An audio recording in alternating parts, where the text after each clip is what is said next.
tant sur la question du télétravail que sur la question de la protection des salariés, mais également sur la question de la reconnaissance de ces travailleurs de deuxième ligne pendant le confinement du mois de mars-avril. Il y avait encore beaucoup d'efforts à faire sur ces travailleurs de deuxième ligne. Il y a donc, on nous a annoncé en fin de réunion une mission pour définir ces travailleurs et les actions à mettre en œuvre, qui serait confiée à Christine Herel, économiste, et Isabelle, ou je sais plus si Sophie Moreau, Follenfant, qui est la DRH de RTE.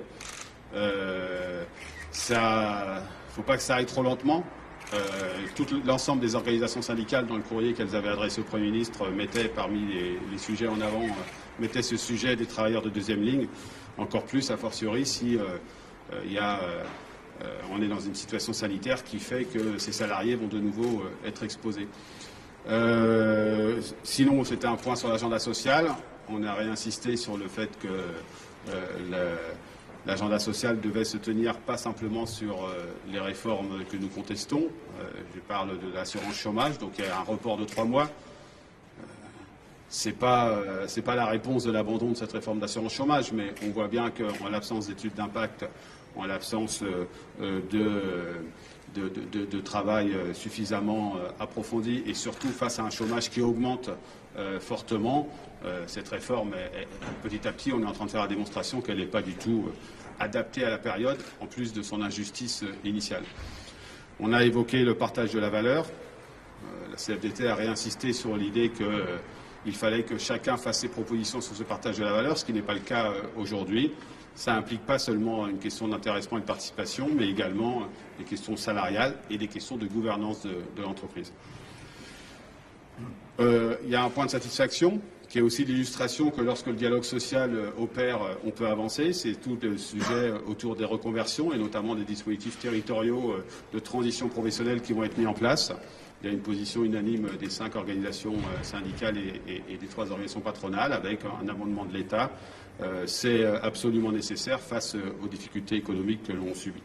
Et puis, il y a eu quelques sujets évoqués liés au plan de relance, mais qui seront de nouveau réévoqués dans le suivi du plan de relance de vendredi prochain, parmi lesquels, évidemment, la conditionnalité des aides publiques, sur lesquelles ce n'est pas l'amendement qui est passé qui pourra satisfaire la CFDT. Il y a aussi la question des indépendants. Il y a une mission qui va être rendue par M. Frouin, dont nous attendons beaucoup pour aller au-delà de ce qui a été fait là aussi par le Parlement d'une obligation, enfin même pas une obligation, d'une charte unilatérale des plateformes concernant la façon dont ils traitent leurs travailleurs, les travailleurs indépendants.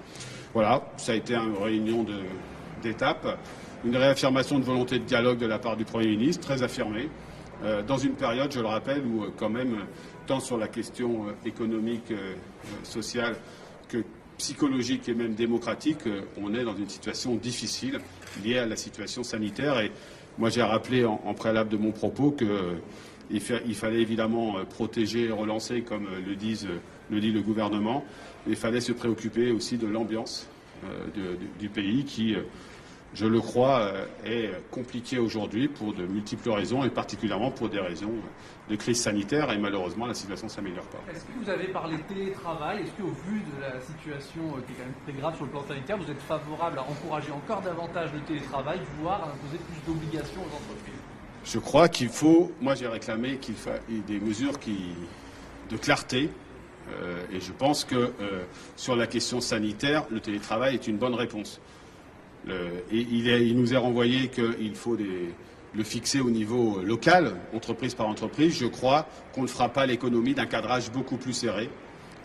C'est aussi l'objet de la négociation. Le patronat est assez peu proactif sur la question du télétravail. Il va falloir encadrer davantage le télétravail. Ça peut être une des réponses à la question sanitaire qui se pose. Voilà, on en est là. Dans certaines entreprises, il est en place. Il est en place en moyenne autour de entre 30 et 50% de gens en télétravail. Est-ce que c'est suffisant pour faire face aux défis sanitaires? On verra dans les jours à venir. Mais ce qui est sûr, c'est qu'il faudra un encadrement et un peu de clarté sur cet encadrement de façon beaucoup plus forte.